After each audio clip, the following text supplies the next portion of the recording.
Hello everyone, welcome back to my channel. I'm back with another tutorial video on app guide, and in today's video I'm going to show you how you can customize your avatar on Litmatch. So if you've already signed up for your Litmatch account and have been using it for a certain while, you must know that you're basically displayed through your avatar, and if you'd like to know how you can customize it, stick with me till the end of this video to figure out how you can do that.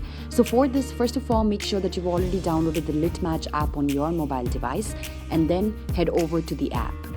As you head over to the app, also make sure that you've already logged into your account either via Facebook or via Google.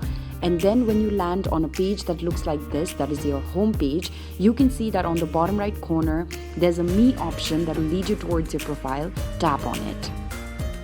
After you tap on it, you can see on the upper right hand corner, there's a setting icon. Tap on the settings icon. And there now what you can do is you can tap on the option that says Change Avatar.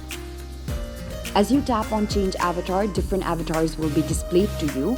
Now what you can particularly do is, because if you have earned enough diamonds, you'll be able to also customize it. But since I'm just a beginner user, I can only see the option of Change Avatar. So when I tap on a particular avatar and then tap on the Done button on the top right corner, I'll only be able to change the way my avatar looks.